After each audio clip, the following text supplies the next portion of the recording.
In this problem, we are asked to find the equation of the graph of the form y is equal to a sine of bx plus c. If we let a to be positive, then we can see from our graph that a has to be equal to 2 because our maximum and minimum values are at -2 and +2.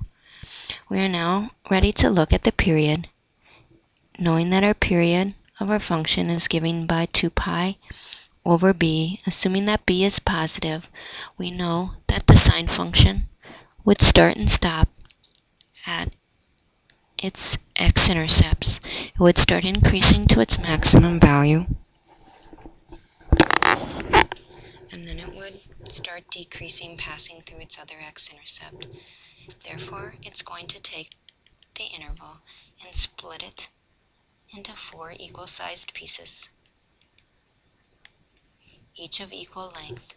Therefore, we can see that our equal length has to be 2 pi over 2, or pi units.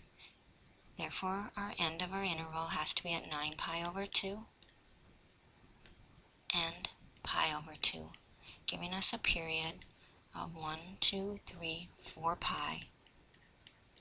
This would tell us that b is equal to 1/2. The next thing we want to do is find our phase shift. Our phase shift can be found in 2 ways. The first thing that we can do is see that our phase shift has to be a positive pi over 2. And we know our phase shift is given when it's in the form bx plus c as the opposite of c over b, and we need that to be a positive pi over 2.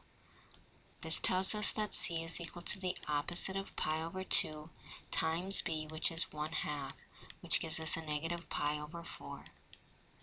Our equation then can be represented by y is equal to 2 times the sine of 1/2 x minus pi over 4. We can verify that this is our correct equation by plugging in one of these critical points. For example, if we plug in 3 pi over 2 into our function, we want 2 to come out. Let's verify that. 2 times the sine of 1/2 times 3 pi over 2 minus pi over 4. We have 3 pi over 4 minus pi over 4. 3 pi over 4 minus pi over 4 is 2 pi over 4, and 2 pi over 4 is pi over 2.